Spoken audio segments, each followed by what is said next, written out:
نحمده ونصلي ونسلم على رسوله الكريم اما بعد فاعوذ بالله من الشیطان الرجیم بسم اللہ الرحمن الرحیم ان الذين يكفرون بآيات الله ويقتلون النبيين بغير حق صدق اللہ العظیم۔ آج تیسری تراویح اور اس میں پڑھا گیا تیسرے پارے کے آدھے سے لے کر ہاف سے لے کر چوتھے پارے کے 3 پاؤں تک سوا پارہ، تو انشاءاللہ چند آیات کا خلاصہ مختصراً عرض کرنا ہے۔ جہاں سے آج ہم نے پڑھا ان الذین یکفرون بآیات اللہ ویقتلون النبیین بغیر حق یہ اہل کتاب کا تذکرہ ہے اس میں کہ انہوں نے اللہ کی آیات کا انکار کیا، انبیاء کو بغیر حق قتل کے ایک دن میں 70 انبیاء کو شہید کیا، تو یہ ان کا تذکرہ ہے۔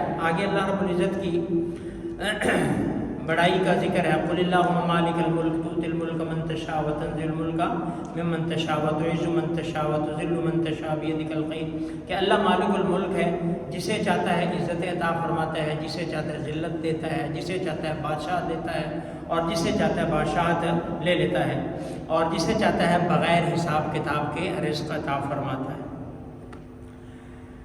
آگے ان کنتم تحبون قل ان کنتم تحبون اللہ فاتبعونی یحببکم اللہ ویغفر لکم ذنوبکم واللہ غفور رحیم۔ اگر تم اللہ سے محبت کرنا چاہتے ہو تو فرمایا کہ اے پیغمبر آپ اعلان کر دو کہ میرا اتباع کرو، یعنی کہ نبی علیہ السلام کا اتباع کرو۔ تو ایک سیدھا سا راستہ بتا دیا، اگر کسی نے اللہ کا مانا ہے تو وہ نبی علیہ السلام کا سنت راستہ ہے، سنت طریقہ ہے۔ تو اس لیے فرمایا کہ فاتبعونی یحببکم اللہ ویغفر لکم ذنوبکم، کہ تم میرا اتباع کرو، اللہ تمہیں محبوب بھی بنا لے گا اور تمہارے گناہوں کو بھی معاف کر دے گا۔ تو نبی علیہ السلام کا طریقہ ہمارے لیے کیا ہے؟ واضح طریقہ ہے۔ آگے اس میں سیدہ مریم کی پیدائش کا ذکر ہے، اور اسی طرح سے سیدنا زکریا کے ہاں یحییٰ علیہ السلام کی پیدائش کا تذکرہ ہے۔ سیدہ مریم ان کی والدہ نے منت مانی تھی کہ اگر میرے ہاں بیٹا ہوا تو میں اس کو مسجد اقصیٰ کے لیے، بیت المقدس کے لیے وقف کر دوں گی، لیکن اللہ نے بیٹی عطا فرمائی۔ تو فلما وضعتها قال رب انی وضعتها انثى واللہ اعلم بما وليس الذکر کالانثى، تو یہ اللہ نے بیٹی دی لیکن انہوں نے پھر اس کو بھی وقف کر دیا، اور زکریا علیہ السلام نے اس کی کفالت کی۔ زکریا علیہ السلام یہ خالو بھی تھے سیدہ مریم کے۔ سیدہ مریم کی جو والدہ تھی حنا بنت فاقوس، ان کی جو وہ حضرت عمران کے گھر میں ان کی خالہ تھی، تو یہ ان کے خالو بھی تھے۔ تو سیدنا زکریا علیہ السلام جو ہے وہ زکریا علیہ السلام کے گھر تھی، تو زکریا علیہ السلام نے پھر جو ان کی کفالت کی، اور وہ زکریا علیہ السلام کے پاس رہتی تھی۔ اور پھر وہاں پہ ایک ایسا واقعہ ہوا کہ زکریا علیہ السلام نے مسجد میں چھوڑ کے پھر کام کاج میں دن کو جو ہے وہ چلے جاتے تھے، تو ایک دفعہ جب واپس آئے تو دیکھا وہ باہر سے لا کر کے چلے جاتے تھے۔ جب آئے تو دیکھا وہاں پہ پھل ہے، اور وہ ہے بھی بے موسمہ ہے، یعنی کہ جس پھل کا موسم نہیں ہے وہ پھل ہے۔ تو وہ بڑے حیران ہوئے کہ انا لکی ھذا، یہ کہاں سے آیا؟ قالت هو من عند اللہ، انہوں نے کہا یہ تو اللہ کے پاس سے آیا، مجھے نہیں پتا، اللہ نے بھیجا۔ قالت هو من عند اللہ ان اللہ یرزق من یشاء بغیر حساب، اللہ جسے چاہتا ہے بلا حساب رزق دیتا ہے۔ تو فوراً زکریا علیہ السلام کو کلک کیا کہ میری عمر تو زیادہ ہو چکی ہے، اولاد میرے ہاں نہیں ہے، جو اللہ بے موسمہ پھل دے سکتا ہے وہ بے موسمی اولاد بھی دے سکتا ہے۔ ہنالک دعا زکریا ربہ قال رب هب لی من لدنک ذریۃ طیبہ، کہ اللہ مجھے بھی پاکیزہ اولاد عطا فرما، تو دعاؤں کو سننے والا ہے۔ تو اللہ نے زکریا علیہ السلام کی دعا کو قبول کیا اور ان کو اولاد عطا فرمائی یحییٰ علیہ السلام کی صورت میں۔ آگے پھر سیدہ مریم کی کفالت کا تذکرہ ہے۔ آگے عیسیٰ علیہ السلام کا ذکر ہے۔ ہمارا ایمان ہے کہ عیسیٰ علیہ السلام جو ہے وہ اللہ نے ان کو اذ قال اللہ یا عیسیٰ انی متوفیک ورافعک الی ومطہرک من الذین کفروا، کہ میں تجھے اوپر اٹھا لوں گا۔ تو ہمارا ایمان ہے عیسیٰ علیہ السلام کو اللہ نے، یہود نے انہیں شہید کرنے کی، قتل کرنے کی کوشش کی، جس طرح انہوں نے باقی انبیاء کے ساتھ کیا، لیکن اللہ نے اپنی قدرت سے عیسیٰ علیہ السلام کو آسمانوں پر اٹھا لیا، اور وہ زندہ ہیں، قرب قیامت میں نازل ہوں گے، اور پھر ان کی طبی طور پر جو ہے وہ موت آئے گی، پھر وہ جو ہے وہ یعنی کہ ہم کہیں گے کہ ان کی وفات ہوگی، ابھی وہ زندہ ہیں۔ اور اللہ نے اس کا جو ہے وہ یہود کے اس عقیدے کا رد کر دیا کہ ما قتلوہ وما صلبوہ ولکن شبہ لہم، کہ انہوں نے نہ قتل کیا نہ سولی چڑھایا۔ تو یہ ہمارے ہاں یہ سارا کا سارا جھوٹ ہے۔ عیسیٰ علیہ السلام کو کوئی سولی کوئی قتل ایسا نہیں ہوا، بلکہ وہ اللہ کے ہاں زندہ ہیں۔ بل رفعہ اللہ الیہ، اللہ نے ان کو اپنے پاس اٹھا لیا۔ لن تنالوا البر حتى تنفقوا مما تحبون، تم نیکی کو نہیں پہنچو گے جب تک تم وہ خرچ کرو جو تمہیں پسند ہو. یعنی کہ اگر اللہ کے راستے میں خرچ کرنا ہے تو ایسی چیز خرچ کی جائے جو تمہیں خود بھی پسند ہو. اور ایک روایت کے اندر آپ نے اسلام فرمایا لا یؤمن احدکم حتی یحب لاخیہ ما یحب لنفسہ، کہ تم میں سے اس وقت تک کوئی کامل مومن نہیں ہو سکتا جب تک دوسرے اپنے بھائی کے لیے بھی وہی چیز پسند نہ کرے جو اپنے لیے پسند کرتا ہے.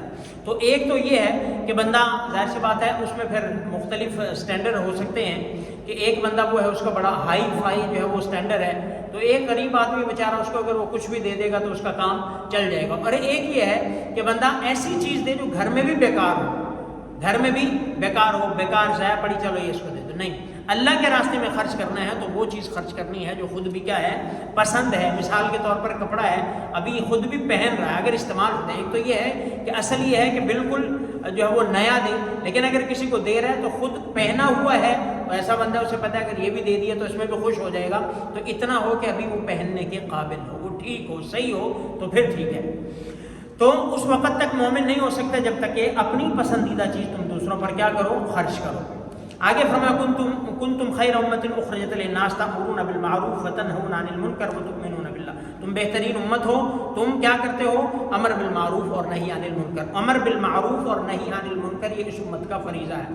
تو اس لیے خیر کی بات ہمیشہ کرتے رہنا چاہیے، برائی سے روکتے رہنا چاہیے اپنے موقع محل کے مطابق اور طریقہ اور سلیقے کے ساتھ.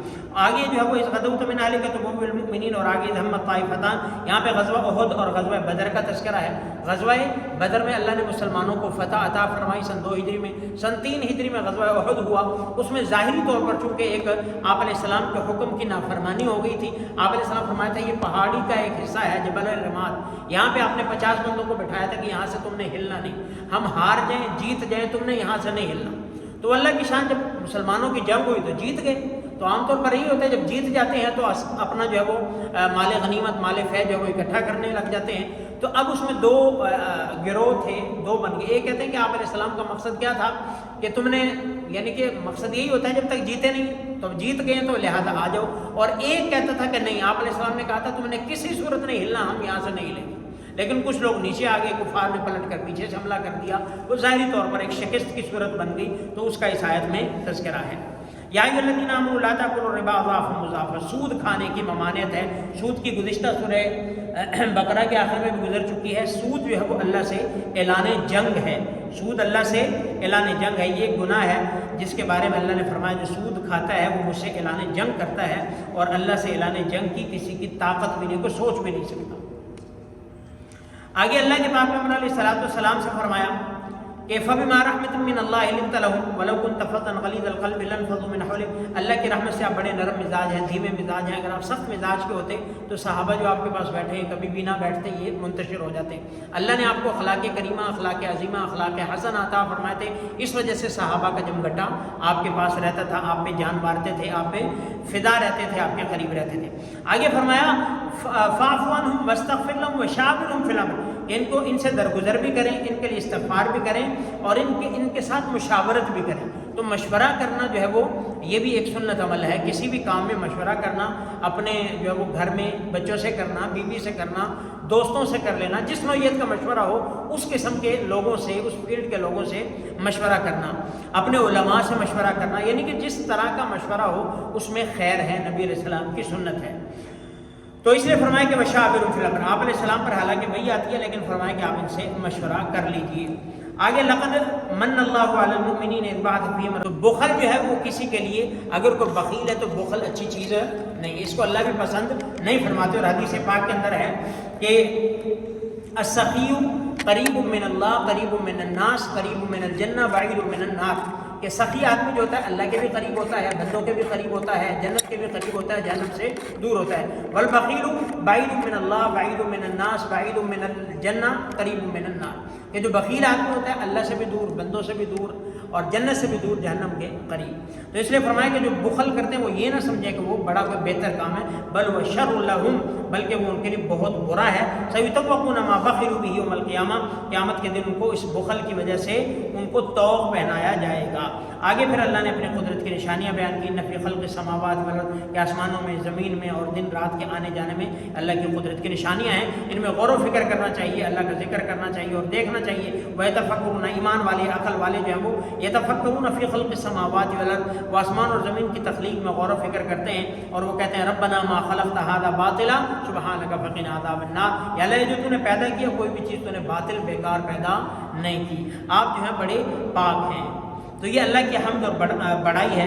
آخر میں چل کے یا ایھا الذین آمنوا اصبروا وصابروا ورابطوا واتقوا اللہ لعلکم تفلحون، ایمان والوں کو کہا کہ تم صبر سے کام لو، ورابطوا اور اگر تم اللہ کے راستے میں جب وہ تمہارا کافروں سے سامنا ہو جائے تو ثابت قدم، آمنوا اصبروا وصابروا ورابطوا واتقوا اللہ لعلکم تفلحون، کیونکہ جنگ جو ہے وہ مانگنی نہیں چاہیے، جنگ مسلط نہیں کرنی چاہیے، جنگ میں پہل نہیں کرنی چاہیے، لیکن اگر جنگ کرنی پڑ جائے تو پھر حکم ہے، پھر ڈٹ کے کرنی ہے، پھر پیچھے نہیں ہٹنا، پھر یا تو جان لینی ہے جان دینی ہے، پھر واپس نہیں مڑنا، پھر جنگ سے بھاگنا بزدلی دکھانا، فرمایا کہ یہ گناہ کبیرہ ہے۔ تو فرمایا آمنوا اصبروا صبر کرو، صابروا ورابطوا اور ثابت قدم رہو اور اللہ سے ڈرتے رہو، اللہ تمہیں کامیاب کرے گا۔ اللہ رب العزت سے دعا ہے اللہ ہم سب کو عمل کی توفیق عطا فرمائے۔